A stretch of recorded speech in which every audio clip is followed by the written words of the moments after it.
had reports of rogue sticky notes replicating across this sector. If you don't cut back their numbers, this whole place will be yellow by morning.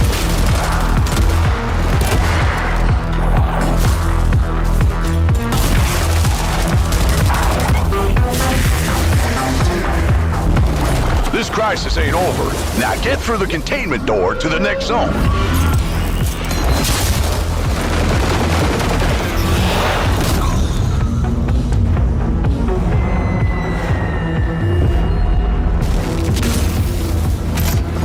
Safe room dead ahead. Might contain something useful, but it'll probably attract a lot of... Oh, you already opened it.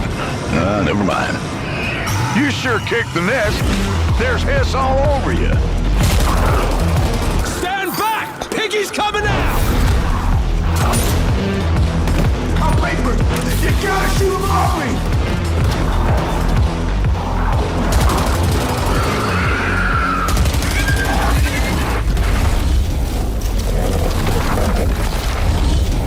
What the? Last containment door's open. Go, go!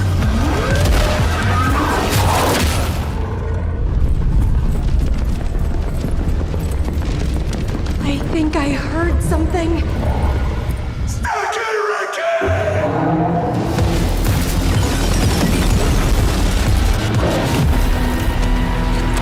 All right, crew. Time.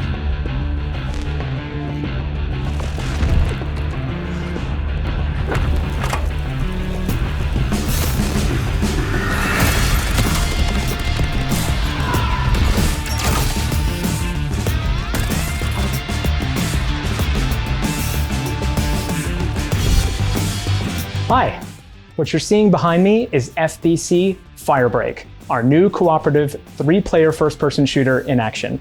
I'm Mike Kayada, I'm the game director on this project here at Remedy. Behind me, you see a few members of our small development team here at our headquarters in Finland, and we're really excited just to show you a small glimpse of what you can expect from Remedy's next game coming 2025.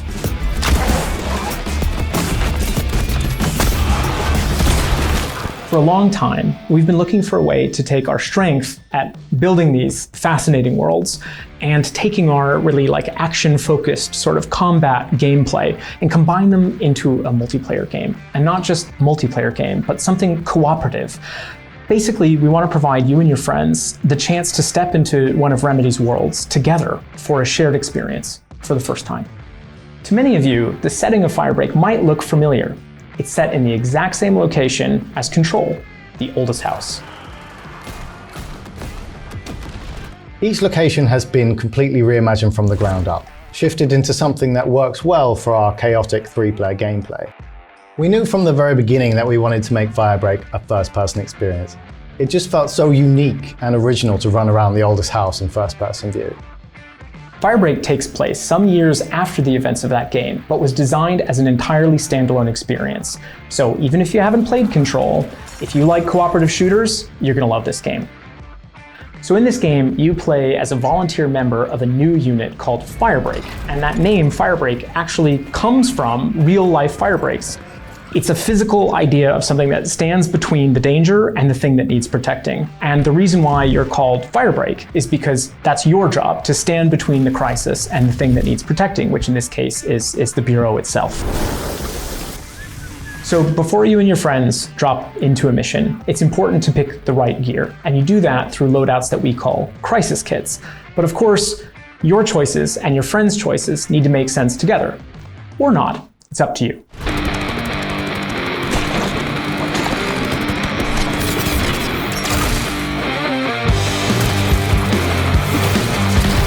So obviously when we're making a co-op multiplayer experience, it's very important to think about the second-to-second gameplay. And once you really embrace that way of working, you start seeing a lot of genuine feelings kind of arise. And you find yourself thinking, how excited am I playing this? Am I having fun?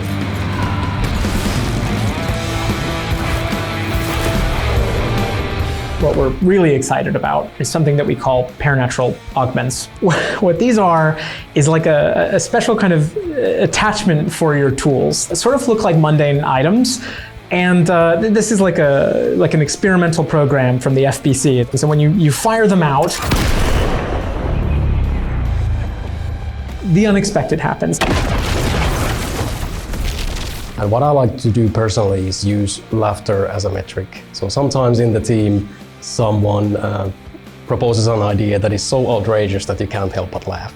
And usually the next step is, let's try that in the game and see if that works. From there on, it's really easy to take what we have and iterate it further and make it more fun. We've only scratched the surface when it comes to FBC Firebreak, and we look forward to showing you a lot more in 2025.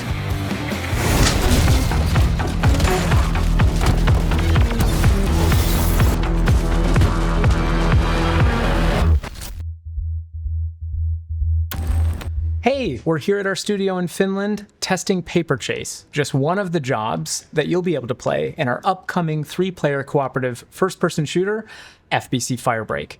In Firebreak, you and your friends will play as a team of volunteer first responders, and each job is basically a wrapper for a unique crisis that you'll be assigned to put down.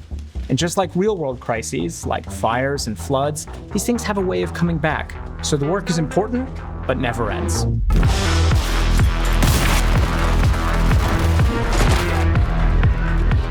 The FBC has been locked down for years at this point, and everything you could imagine going wrong in a place like the oldest house has now gone wrong, and those things have turned into jobs for Firebreak.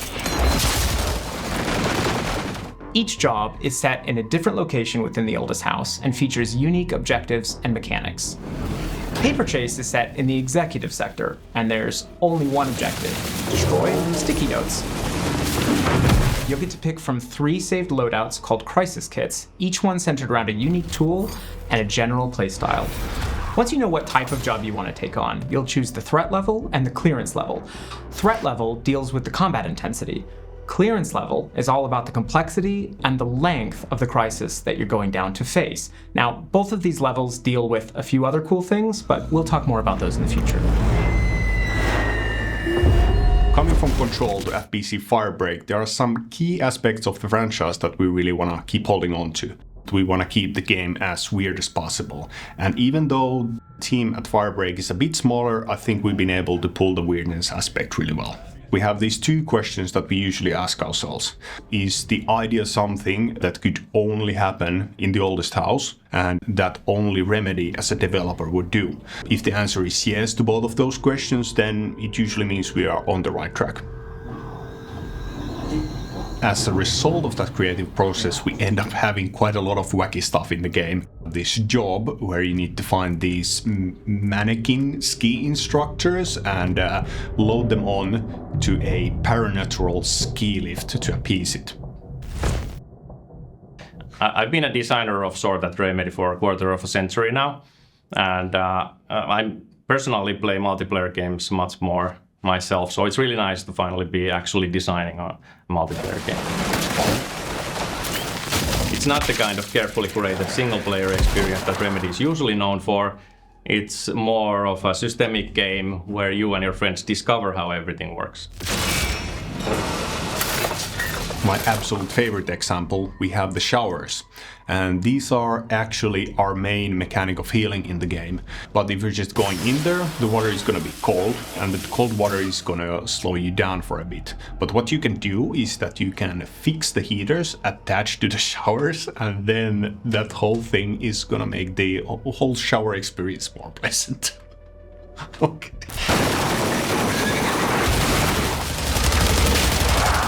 When we talk about being different, we applied that same thinking to our crisis kits.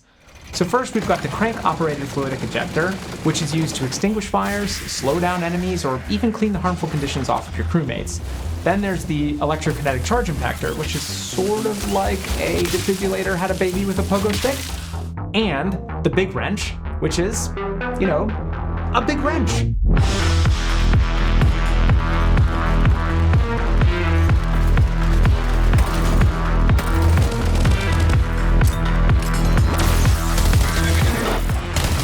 So yeah, it's a spin-off of Control, but you're not really a levitating superhuman like Jesse. You get your power more from gadgets and using paranatural objects, and then of course you get power from the fact that there's 3 of you. well, actually, still only one of you, but you have 2 friends. Or I hope you have 2 friends, or get 2 friends at least. The combat is not just about the gun, the tools also really matter. So for example, your friend can be using a water cannon to cool off the hot heads of the hiss, and then you can be just finalizing the deal.